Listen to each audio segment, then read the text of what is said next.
Hey LifeHouse kids, my name is Daniel. And I'm Kaylin. We're so glad that you're joining us today. Now that you're here, let's get started.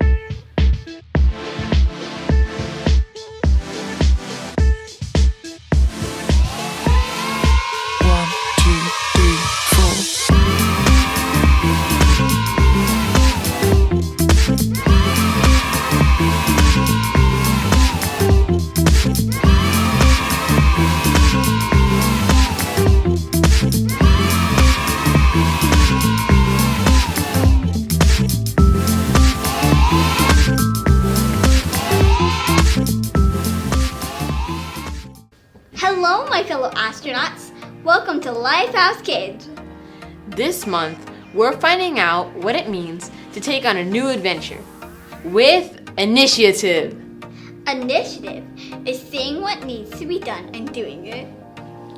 Here is our memory verse for this month. Read it with me. Work at everything you do with all your heart. Work as if you were working for the Lord. Colossians 3:23. Great job. Let's get ready to watch our Bible story this week all about the initiative that God wants us to take.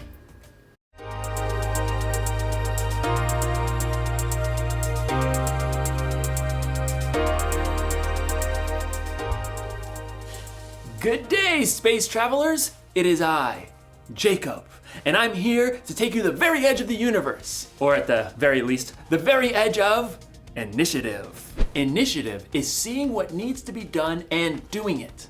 Initiative is very important. Too often we see what needs to be done and we don't do it, usually because flashing red light? Red light? What could that mean? I'll have to check the Space Travel Manual. Red light. Red light. Computer malfunction alarm. To reset computer, press the blue button. Okay, good. Where was I? Yes. Initiative. I was saying that sometimes we see what needs to be done, but then we don't do it because a blue flashing light.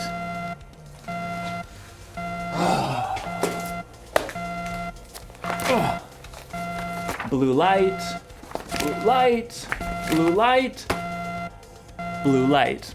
Clogged toilet. To unclog, press the orange button. That'll do the trick. Man, it's really hard to focus around here. What I was saying was, a flashing orange light? Okay.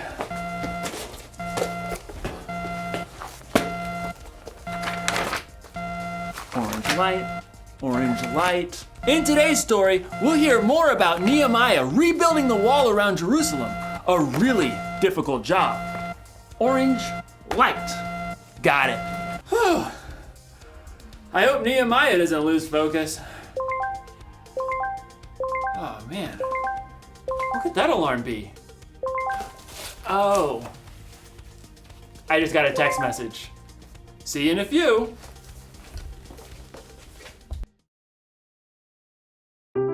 The Bible. It's 66 books of history, stories, letters, and poetry that fit together to form God's one big story. The epic adventure of how He created us and loves us so much that He made a way to rescue us. As we travel through the Bible, from Genesis to Revelation, we discover people who met God and found their lives changed forever. Now, for an amazing story, inspired by the book of Nehemiah, chapters 2, 4, and 6. When Nehemiah traveled to Jerusalem and surveyed the broken down walls, he saw immediately what had to be done. We must rebuild.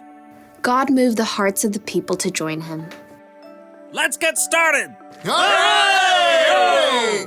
But while the Jewish people were eager to repair the tumbled down walls and ruined gates, the people in the lands around them were not so thrilled. What do they think they're doing? A city with no walls stood open to attack. The people inside could never become a strong nation. The enemies of the Jews knew that if the wall of Jerusalem was rebuilt, the Jewish people might become a powerful enemy. They must cease and desist. Sanballat, a Horonite, and Tobiah, an official from Ammon, marched right up to the place where the people gathered to begin work. Pathetic. What a ragtag group. Why bother to even start? You shall never finish. Plus, the king is gonna think you're trying to take over. Nehemiah kept his cool. The God of heaven will give us success. We serve him. So we'll start rebuilding the walls. Good luck with that. Nehemiah and the Israelites didn't need luck. They needed God's help. It was true that a few of the Jewish people were builders. Let's see. We've got priests, nobles, goldsmiths, perfume makers, farmers, grape growers, shepherds, any stonemasons. Well, let's get organized. Where he could, Nehemiah assigned each family group to work on a section of the wall closest to their home. Eliashib, you and the other priests will rebuild the sheep gate.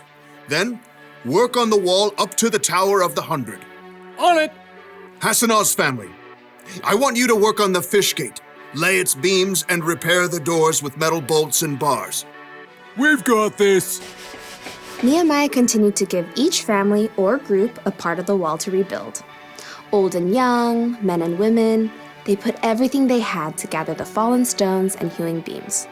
In a short time, the wall began to rise again. Inconceivable! Sanballat and Tobiah were shocked to see the Jews actually making progress. They would mock the work to anyone who would listen. Do those Jews think they can make the wall new in a single day? Preposterous! The stones are all scattered and piled up like garbage. I suppose an itty-bitty fox tried to climb up on that excuse for a wall. Ah! The whole thing would fall down. Once again, Nehemiah ignored the heckling. Instead, he prayed as he worked. God, please listen to our prayer. Some people hate us. They're saying bad things about us. Don't hide your eyes from their guilt. With a burst of energy, the people worked even harder until the wall was half as high as it needed to be. Preposterous! Time for some action. Tobiah and Sanballat began to plot with the surrounding nations to attack Jerusalem before the wall could be finished. We must set guards, day and night. Even with guards in place, enemies threatened, and the Jews were exhausted. There's rubble everywhere, and our enemies say that no matter where we are, they'll attack. Nehemiah refused to be distracted.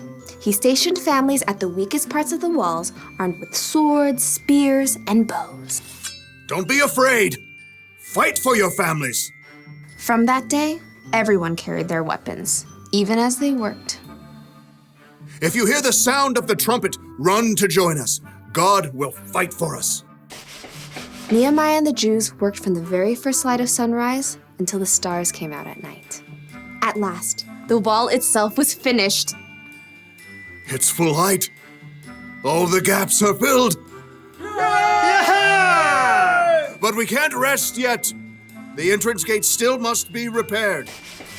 Sanballat was furious, but he had another play to make. So he sent a message to Nehemiah, who was working high on the wall. Sanballat says, "Come, let's talk with one another. Let's meet in one of the villages on the plain of Ono." Oh no, I don't think so. Nehemiah knew perfectly well they were planning to harm him, but he stayed focused on the work and sent his own messenger to Sanballat.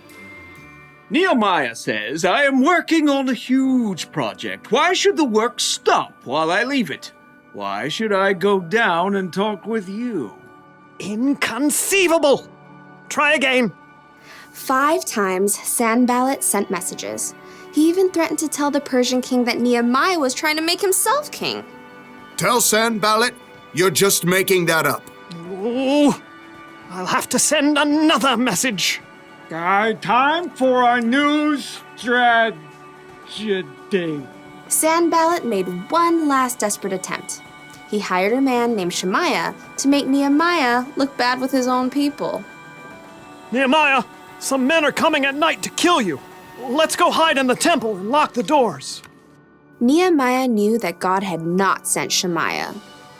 Should a man like me run away? No, I won't go. Once again, Nehemiah saw through the tricks of his enemies. Instead of hiding away and looking foolish, he trusted God and doubled down on the work. On the 52nd day of work, the wall and gates were finished. No!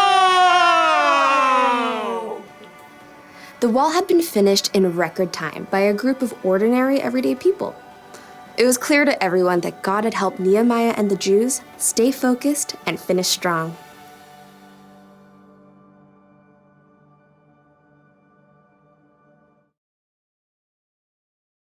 Can't talk now. Gotta focus. Sorry about that. It's so easy to get distracted sometimes, isn't it? I mean, you probably don't get distracted by alarms and flashing lights, but there are a lot of things that can distract you. When you're supposed to be focusing on homework, you might get distracted by the TV or the internet. When you're supposed to be cleaning your room, you might end up playing with your toys. When you're supposed to be listening to your teacher, you're making funny faces at your friends.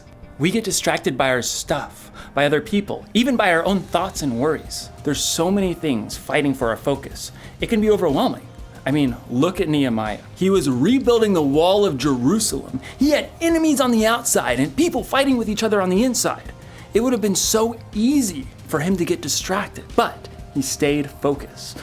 I mean, look at Jesus. There were a lot of things that could have distracted Jesus from doing what he came here to do. But he stayed focused on what was most important, saving the world and making it possible for us to have a relationship with God. Staying focused isn't always easy, but when you focus, you can get things done quicker and better. So, the one thing to remember today is this: stay focused on what needs to be done. If you need help, take a minute or two to talk to God before you have something you need to focus on, and try to steer clear of the things that can distract you. I'm putting you on silent, and when in doubt, consult the Space Travel Manual, if you have one. What do all the lights mean?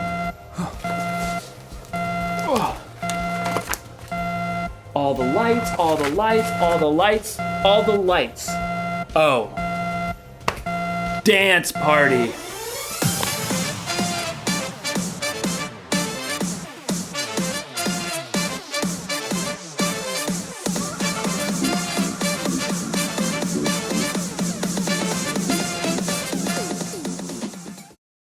And that's all for today, everyone. If you're watching from home, thanks for joining us.